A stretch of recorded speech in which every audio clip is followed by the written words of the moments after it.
PM Shri പദ്ധതിയിൽ CPIക്ക് കീഴടങ്ങി CPIM. CPI ഉപാധി അംഗീകരിക്കും.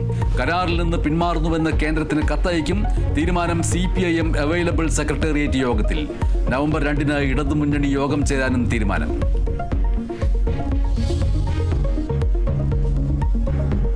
തീവ്ര വോട്ടർ പട്ടിക പരിഷ്കരണം ചർച്ച ചെയ്യാൻ മുഖ്യ തെരഞ്ഞെടുപ്പ് ഓഫീസർ വിളിച്ച രാഷ്ട്രീയ കക്ഷികളുടെ യോഗം ഇന്ന്. LDFും UDFും എതിർപ്പ് അറിയിക്കാൻ സാധ്യത. ജില്ലാതലത്തിൽ രാഷ്ട്രീയ പാർട്ടികളുടെ യോഗം വിളിക്കാൻ കളക്ടർമാർക്ക് നിർദ്ദേശം.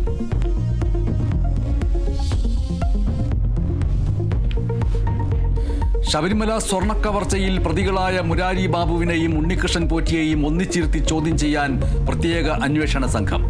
ഇരുവരുമായി ശബരിമലയിൽ ഉടൻ തെളിവെടുപ്പ് നടത്തിയേക്കും.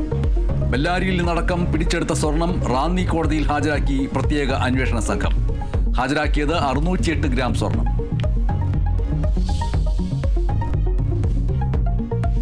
തദ്ദേശ തെരഞ്ഞെടുപ്പിനുള്ള ഒരുക്കങ്ങളുമായി കോൺഗ്രസ്. സ്ഥാനാർത്ഥി നിർണയത്തിൽ മാനദണ്ഡവുമായി KPCC. വിജയസാധ്യത ഉള്ളവരെയും പൊതുസമ്മതരെയും സ്ഥാനാർത്ഥികളാക്കണമെന്ന് നിർദ്ദേശം.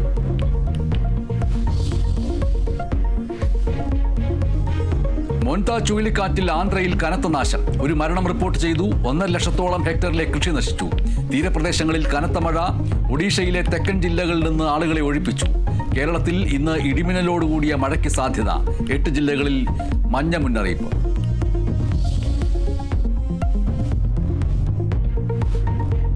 ഇസ്രയേൽ ഗാസ സമാധാന കരാർ തകർന്നു. നെതന്യാഹുവിന്റെ നിർദ്ദേശത്തിന് പിന്നാലെ ഗാസയിൽ ശക്തമായ ആക്രമണം നടത്തി ഇസ്രയേൽ.